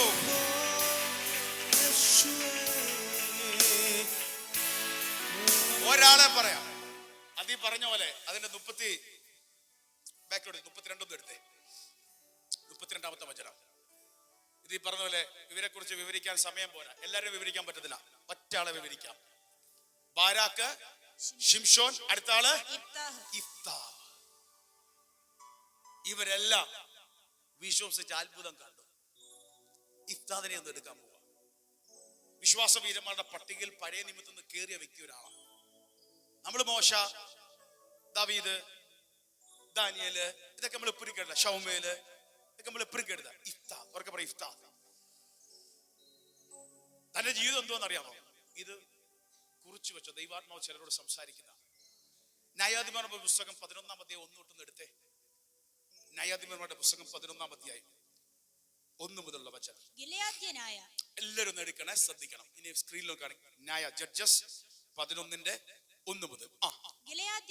ഗിലെയാദ്യനായ ഇഫ്താഹ് പരാക്രമശാലി എങ്കിലും. അപ്പം ഗിലെയാദ്യനായ ഇഫ്താഹ് അവൻ എന്താണ്? പരാക്രമശാലി. നല്ല യുദ്ധമൊക്കെ ചെയ്യാൻ കഴിവുള്ളവൻ, കഴിവുണ്ട്. അവൻ എന്തുണ്ട്? കഴിവുണ്ട്. അടുത്തത് എങ്കിലും വേശ്യാപുത്രനായിരുന്നു. ഇഫ്താഹിന്റെ മകനോ ഗിലെയാദായിരുന്നു. ഗിലെയാദിന്റെ ഭാര്യയും. ശ്രദ്ധിച്ചേ. അപ്പം ഇഫ്താഹിന്റെ ജീവിതാനുഭവം എന്ന് പറഞ്ഞാൽ അവന് വേശ്യാപുത്രൻ എന്നാണ് നാട് മുഴുവൻ എന്ത് ചെയ്യുന്നത്? അറിയപ്പെടുന്നത്. അവന്റെ അപ്പൻ ഗിലെയാദ്. ഇനി 2 വായിച്ച ഗിലെയാദിന്റെ ഭാര്യയും ഇഫ്താഹിന്റെ ജനകനോ. അല്ലെ, 2 വായിച്ചോ. ഗിലെയാദിന്റെ ഭാര്യയും അവനെ പുത്രന്മാരെ പ്രസവിച്ചു. അവന്റെ ഭാര്യയുടെ പുത്രന്മാർ വളർന്ന ശേഷം, അപ്പൊ ഗിലെയാദിന്റെ യഥാർത്ഥ ഭാര്യയുടെ പുത്രന്മാർ വളർന്ന ശേഷം അവർ ഇഫ്താഹിനോട് പറയാണ്, നീ ഞങ്ങളുടെ പിതൃഭവനത്തിൽ അവകാശം പ്രാപിക്കില്ല. ഞങ്ങളുടെ അപ്പന്റെ വേശ്യപുത്രനായതുകൊണ്ട് ഞങ്ങളുടെ കുടുംബത്തിൽ നിനക്ക് എന്തില്ല? അവകാശം ഇല്ല. നിനക്ക് ക്വാളിറ്റി ഇല്ല ഞങ്ങളുടെ കൂടെ നിൽക്കാൻ. ഞങ്ങളാണ് മക്കളെല്ലാം ഒറിജിനൽ. നീ പുറത്തുനിന്ന് വന്നതാ. ഞങ്ങളുടെ കുടുംബത്തിൽ നിനക്ക് എന്തില്ല? അവകാശമില്ല. ഇവൻ ആരാ? പരാക്രമശാലി, കഴിവുള്ളവനാ. പക്ഷെ നിനക്ക് വീട്ടിൽ നിന്ന് ഒരു അവകാശവും ഇല്ല. നീ പിതൃഭവനത്തിൽ, നീ ഞങ്ങളുടെ പിതൃഭവനത്തിൽ നീ പരസ്ത്രീയുടെ മകനല്ലോ എന്ന് പറഞ്ഞ് നീ അവകാശം പ്രാപിക്കുകയില്ല. നീ പരസ്ത്രീയുടെ മകനല്ലോ എന്ന് പറഞ്ഞ് അവനെ നീക്കിക്കളഞ്ഞു. ശ്രദ്ധിച്ചേ, ഒന്ന് ആലോചിച്ചൊക്കെ. എന്ത് ഒറ്റപ്പെടുത്തല. നീ വീട്ടിൽ കയറണ്ട. നീ ദേശത്ത് നിൽക്കുന്നത് ശരിയല്ല. നീ പരസ്ത്രീയുടെ മകനാ, നിനക്ക് അവകാശമില്ല, ഞങ്ങൾ തരത്തില്ല എന്ന് പറഞ്ഞ് അവനെ എന്ത് ചെയ്തു? തള്ളിക്കളഞ്ഞു. വിശ്വാസത്തിന്റെ ശക്തി തെളിയിക്കാൻ ശ്രദ്ധിച്ചോണം. എല്ലാവരും ശ്രദ്ധിച്ചോണം. ബൈ ഫെയ്ത്ത് പൗലോസ് പുതിയ നിയമത്തിലും ആ വാക്ക് പറഞ്ഞിട്ടുണ്ടെങ്കിൽ അതിന്റെ പവർഫുൾ എന്താണെന്ന് അറിയാൻ പോവാ. അവന്റെ അവസ്ഥ കണ്ട്, അത് അവന്റെ തെറ്റല്ല, ജീവിത സാഹചര്യം കൊണ്ട് അവനെ തള്ളിക്കളഞ്ഞ് പുറത്തിറക്കി. ഇനി അടുത്ത വാചകം. അങ്ങനെ ഇഫ്താഹ് തന്റെ സഹോദരന്മാരെ വിട്ട്. ഇഫ്താഹ് എന്തോ ചെയ്യുന്ന അറിയാമോ? ബഹളം വെക്കാനോ ഒന്നിനും നിന്നില്ല. തന്റെ സഹോദരന്മാരെ വിട്ട് തോബ് ദേശത്ത് ചെന്ന് പാർത്തു. തോബ് ദേശത്ത് ചെന്ന് അവിടെ അങ്ങ് പാർത്തു. ദൈവത്തിൽ വിശ്വസിച്ച്. വിശ്വാസവീരന്മാരുടെ പട്ടം, അതോ ദൈവത്തിൽ വിശ്വസിച്ചോണ്ടാ? കർത്താവിൽ വിശ്വസിച്ചു. ഓക്കെ, ഞാൻ തള്ളപ്പെട്ടവനാണോ, ഞാൻ പോയേക്കാം, ഞാൻ ഇവിടെ നിന്ന് ഈ ഗിലിയാദിൽ നിന്ന് ഭക്ഷണം ഉണ്ടാക്കാൻ ഞാനില്ല. തോബ് ദേശത്ത് പോയി പാർത്തു. അടുത്ത് നിസ്സാരന്മാരായ ചിലർ ഇഫ്താഹിനോട് ചേർന്ന് അവനുമായി സഞ്ചരിച്ചു. അവന്റെ കൂടെ ഇപ്പൊ ആരാ ഉള്ളതെന്ന് അറിയാമോ? ആരാ? സാധാരണ സാധുക്കൾ, നിസ്സാരരായ, വലിയ സ്ട്രെങ്ത് ഇല്ലാത്തവർ, വലിയ കടാകടിയന്മാർ, പച്ചാച്ചന്മാരെല്ലാം അവിടെ പുറത്താക്കി അവർ സന്തോഷിക്കുക. ഇവിടെ ഈ തോബ് ദേശത്ത് അവന്റെ കൂടെ സഞ്ചരിക്കാൻ ആരാ ഉള്ള? നിസ്സാരന്മാരായ സാധുക്കളായ വ്യക്തി. അവൻ ഉള്ളതിൽ, ശ്രദ്ധിച്ചോണം, ഉള്ളതിൽ വിശ്വാസത്തോടെ വിശ്വസ്തയോടെ മുന്നേറിയത്. വിശ്വാസത്തിന്റെ ശക്തി തെളിയാൻ. അടുത്തത് കുറെ കാലം കഴിഞ്ഞിട്ട് അമ്മോന്യർ ഇസ്രായേലിനോട് യുദ്ധം ചെയ്തു. പക്ഷെ കുറെ നാള് കഴിഞ്ഞപ്പോൾ ഈ ഇസ്രായേൽ ജനത്തോട് ആര് വന്ന് യുദ്ധം ചെയ്തു? അമ്മോന്യർ വന്ന് യുദ്ധം ചെയ്തു. അമ്മോന്യർ ഇസ്രായേലിനോട് യുദ്ധം തുടങ്ങിയപ്പോൾ ഗിലെയാദിലെ മൂപ്പന്മാർ ഇഫ്താഹിനെ തോബ് ദേശത്തു നിന്നും കൊണ്ടുവരുവാൻ ചെന്നു. യുദ്ധം അങ്ങോട്ട് മൂർത്തപ്പോ ഇവർക്ക് കാര്യം മനസ്സിലായി. ഇത് ജയിക്കണമെങ്കിൽ ഒരു പരാക്രമശാലി വേണം. ഞങ്ങൾ ഇവിടുന്ന് അടിച്ച് പുറത്തിറക്കിയ ആ ഇഫ്താദ് ഉണ്ടല്ലോ, അവനെ വിളിച്ചോണ്ട് വരാം. ആ വാക്ക് ശ്രദ്ധിച്ചോണം. അവനെ കൊണ്ടുവരാൻ തോബ് ദേശത്ത് നിന്ന് കൊണ്ടുവരാൻ ചെന്നു. ആര് ചെന്നു? ഗിലെയാദിലെ മൂപ്പന്മാർ. ഒന്ന് ചേർന്ന് ഗിലെയാദിലെ മൂപ്പന്മാർ. ഹല്ലേലൂയ. അപ്പൊ തള്ളിക്കളഞ്ഞവർ, ഹല്ലേലൂയ, തലമുറകളൊക്കെ തള്ളിക്കളഞ്ഞു. പക്ഷെ അവിടുത്തെ VIP-കൾ, ഹല്ലേലൂയ, അവിടുത്തെ മൂപ്പന്മാർ, മെയിൻ ആൾക്കാർ പറയാ, ഞങ്ങൾ പോയി അവനെ വിളിച്ചോണ്ട് വരാം. വിശ്വാസത്തിന്റെ ശക്തി കണ്ടോ? എവിടെ നീ തള്ളിക്കളഞ്ഞോ, പിറുപിറുക്കണ്ട, ഒന്നും എതിര് പറയണ്ട. നീ വിശ്വാസത്തോടെ നിന്ന് പ്രാർത്ഥിച്ചോ. നിനക്കൊരു സമയം ദൈവം വെച്ചിട്ടുണ്ട്. പിള്ളേരായിരിക്കാം നിന്നെ തള്ളിക്കളയുന്നത്, പക്ഷേ അവിടുത്തെ മൂപ്പന്മാർ നിന്നെ ആളയച്ചു വിളിപ്പിക്കുന്ന ഒരു സമയം ദൈവം വെച്ചിട്ടുണ്ട്. അതാ ഇഫ്താന്റെ ജീവിതത്തിൽ സംഭവിച്ചത്. എന്നിട്ട് 6-ാമത്തെ വചനം. അവർ ഇഫ്താഹിനോടും അമ്മോന്യരോട് യുദ്ധം ചെയ്യേണ്ടതിന് നീ വന്ന് ഞങ്ങളുടെ സേനാപതി ആയിരിക്ക എന്ന് പറഞ്ഞു. ഞങ്ങൾക്ക് ഈ അമ്മോനോട് യുദ്ധം ചെയ്യാൻ നീ വെറുതെ പടയാളിയായിട്ട് വരികയല്ല, ആരായി വരണം? അതിന്റെ ചാർജ് ഉള്ളവനായിട്ട് ഇങ്ങോട്ട് വാ. ഹല്ലേലൂയ. ഇന്ന് പകലും ഒരു ദൂത് പറയാം. ഫെയ്ത്തിന്റെ ശക്തി കണ്ടോ? വിശ്വാസത്തിന്റെ ശക്തി കണ്ടോ? തള്ളിക്കളഞ്ഞെടുത്ത്, ഒറ്റപ്പെടുത്തെടുത്ത്, നീ കൊള്ളത്തില്ലെന്ന് പറഞ്ഞെടുത്ത്, ഞങ്ങൾക്ക് അപമാനമാണെന്ന് പറഞ്ഞെടുത്ത് തിരിച്ചു വിളിച്ചു മാനിച്ചു.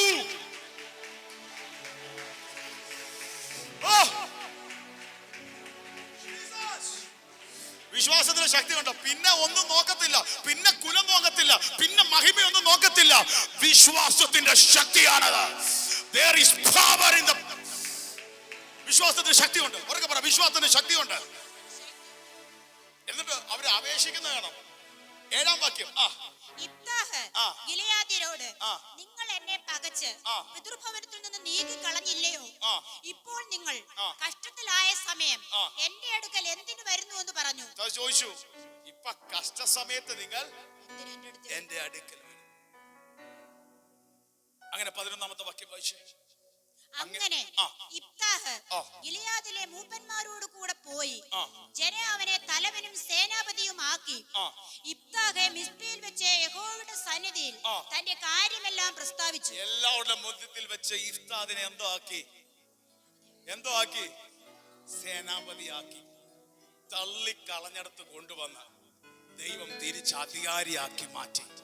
ഇതാ വിശ്വാസവീരന്മാരുടെ പട്ടികയിൽ ഇഫ്താദ് വന്നത്. ഹല്ലേലൂയ. ബലഹീനതയിൽ ശക്തിപ്പെടും. എവിടെ തള്ളിക്കളഞ്ഞോ അവിടെ ദൈവപ്രവൃത്തികൾ. താരോട്ട് വായിക്കുമ്പോൾ ഇഫ്താദിന്റെ മേൽ ദൈവാത്മാവ് വന്നു. ശത്രുവിനെ ജയിക്കത്തക്കവണ്ണം അമ്മോന്യരെ തോൽപ്പിച്ച് തന്റെ ജനത്തിനൊരു വലിയ ജയം നേടിക്കൊടുക്കാൻ എന്റെ കർത്താവ് ഇടയാക്കി. ഇനി മനോഹരമായ ഒരു വചനമുണ്ട്. യുദ്ധമൊക്കെ ജയിച്ചിട്ട് ന്യായാധിപന്മാർ 12:7 എന്ന് വായിച്ചു. ന്യായാധിപന്മാർ 12:7. ഇഫ്താഹ് ഇസ്രായേലിനെ 6 സംവത്സരം ന്യായാധിപനായിരുന്നു. പിന്നെ ഗിലെയാദ്യനായ ഇഫ്താഹ് മരിച്ചു. ഗിലെയാദ്യ പട്ടണങ്ങളിൽ ഒന്നിൽ അവനെ അടക്കം ചെയ്തു. പിന്നെ 6 വർഷം അവിടുത്തെ എന്ത് ചെയ്തു? ന്യായാധിപനായിരുന്നു. അവിടുത്തെ ജഡ്ജായെന്ന് എല്ലാരും സല്യൂട്ട് അടിക്കും. ജഡ്ജായി. തള്ളിക്കളഞ്ഞവനെ, ഞങ്ങൾക്ക് വേണ്ടാന്ന് പറഞ്ഞവനെ, ഈ ദേശം വിട്ടു പോകാൻ പറഞ്ഞവനെ അവിടുത്തെ അധിപതിയാക്കി ദൈവം മാറ്റി. തള്ളിക്കളഞ്ഞവനെ അധിപതിയാക്കി.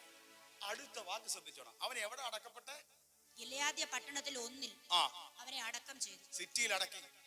ഈ സിറ്റിക്ക് ശാപമാണെന്നും പറഞ്ഞ്, നീ വേശ്യാപുത്രനെന്നും പറഞ്ഞ്, നിനക്ക് ഒരു അവകാശം ഈ ദേശത്തില്ലെന്ന് പറഞ്ഞ് അടിച്ചിറക്കി വിട്ടതാ.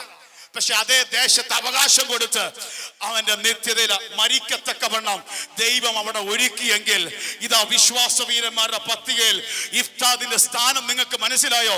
വെറുതെ ഇഫ്താദ് എന്ന് പറഞ്ഞതല്ല, അതിന്റെ പിന്നിലെ ചരിത്രം ഇതാണ്. ഇന്ന് പകൽ പരിശുദ്ധാത്മാവ് ചിലരോട് പറയുന്നു, വിശ്വസിക്കാൻ തയ്യാറായ വിശ്വാസത്താൽ ദൈവത്തിന്റെ മഹത്വം വെളിപ്പെടും. ഈ ദിവസങ്ങളിൽ നിങ്ങൾ വിശ്വസിക്കാൻ തയ്യാറായ വിശ്വാസത്തിന് ശക്തിയുണ്ട്. വിശ്വാസത്തിന് ശക്തിയുണ്ട്. തള്ളിക്കളഞ്ഞ ദേശത്ത് ദൈവം ഒരു ശുശ്രൂഷ ഒരുക്കിയെങ്കിൽ, ഇന്ന് പകൽ ചിലതിനോട് ദൈവാത്മാവ് വിളിച്ചു പറയുന്നു, നിന്റെ ജീവിതത്തിന്റെ അകത്ത്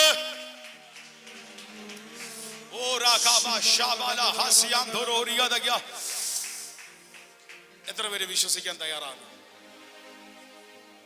പ്രയറിലേക്ക് കയറാൻ പോവാ, ശക്തമായിട്ട് ആരാധിക്കാൻ പോവാ. മെസ്സേജ് ഇവിടെ നിർത്തുക. എന്നിട്ട് ഇനി എല്ലാവരും ശ്രദ്ധിച്ചേ. വിശ്വസിച്ച അത്ഭുതം നടക്കും. ഇനി എന്ത് നടക്കണം അതിനു വേണ്ടി നമ്മൾ പ്രാർത്ഥിക്കുകയും ആരാധിക്കാൻ പോവാം. കെട്ട് പൊട്ടടുത്ത് കെട്ട് പൊട്ടും. ചങ്ങല അഴിയേണ്ട അടുത്ത് ചങ്ങല അഴിയും. മതില് പൊളിയേണ്ട അടുത്ത് മതില് പൊളിയും. വാരി തുറക്കേണ്ട അടുത്ത് വരി തുറക്കും. ഒരിക്കൽ അപ്പൻ തന്റെ മകന്റെ വിഷയത്തിൽ ഭൂതോദരമായിട്ട് യേശുവിന്റെ അടുക്കൽ വരുന്നുണ്ട്. യേശുവിന്റെ അടുക്കൽ വന്നിട്ട്, കർത്താവെ, ആർക്ക് സൗഖ്യമാക്കാൻ പറ്റുന്നില്ല, നിനക്ക് കഴിയുമെങ്കിൽ ഈ തലമുറ എന്ത് ചെയ്യണം? സൗഖ്യമാക്കും. യേശു ഒരു വാക്യം പറഞ്ഞു, നിന്നാൽ കഴിയുമെന്നോ, നിന്നാൽ കഴിയുമെന്നോ. വിശ്വസിക്കുന്നവനാൽ സകലതും കഴിയും. മർക്കോസ് 9:23 കിടപ്പുണ്ട്. നിന്നാൽ കഴിയുമെന്നോ, വിശ്വസിക്കുന്നവനാൽ സകലതും കഴിയും. അവൻ പറയാ, കർത്താവേ, എന്റെ അവിശ്വാസത്തെ സഹായിക്കണേ, എന്റെ തലമുറയ്ക്ക് ഒരു വിടുതൽ വേണം, നിന്നെ കഴിയുമെങ്കിൽ. യേശു പറയാം, വിശ്വസിക്കുന്നവനാൽ സകലതും കഴിയും. വിശ്വസിക്കുന്നവനാൽ സകലതും കഴിയും. ഇനി എല്ലാവരും ശ്രദ്ധിച്ചേ. നിങ്ങൾ ഈ ദിവസങ്ങളിൽ ഒരു നിയോഗത്തോടായി, കഴിഞ്ഞ ചൊവ്വാഴ്ച വൈകിട്ട് തൊട്ട് കർത്താവ് ഫെയ്ത്ത് ആ ഉള്ളി സംസാരിക്കുന്നത്. ഞാൻ ബുധനാഴ്ച അതുമായിട്ട് ബന്ധപ്പെട്ട മെസ്സേജ് എടുത്ത് ഇന്ന് വേറൊരു തലത്തിലേക്ക് ദൈവം കൊണ്ടുപോയി. ഫെയ്ത്ത് എന്തും നടക്കാൻ പോവാ. വിശ്വസിച്ചത് നടക്കാൻ പോവാ. വിശ്വസിച്ചത് നടക്കാൻ പോവാ. ഈ ദിവസം എന്താ നിങ്ങളുടെ മുമ്പിൽ സ്ട്രഗിൾ നിൽക്കുന്നത്? വിശ്വസിച്ച് ജീവിക്കാൻ പോവാ. പിന്മാറുന്നവരുടെ കൂട്ടത്തിലല്ല, വിശ്വസിച്ച് ജീവരക്ഷ ഉറയ്ക്കണം. ഇഫ്താദിന്റെ കഥ മറക്കരുത്. തള്ളിക്കളഞ്ഞിട്ടും തിരിച്ചു വിളിച്ച് അവനെ അധിപതിയാക്കി ദേശത്ത് അവകാശം കൊടുത്ത്. കാരണം നിന്നെ ഇവിടെ അടക്കത്തില്ല, ഞങ്ങൾക്കെല്ലാം ശാപമെന്ന് പറഞ്ഞ് ഇറങ്ങടാന്ന് പറഞ്ഞ് അടിച്ചിറക്കിയതാ. വിളിച്ചു കൊടുത്ത് ദൈവത്തിന്റെ അത്ഭുതം വെളിപ്പെടുത്തി. ഇതുപോലെ ഓരോ വിശ്വാസവീരന്മാരുടെ കഥ ഇന്ന് നിങ്ങളുടെ ജീവിതത്തിൽ അത്ഭുതം നടക്കും. ജീവിതത്തിന്റെ അകത്ത് ദൈവപ്രവൃത്തി നടക്കും.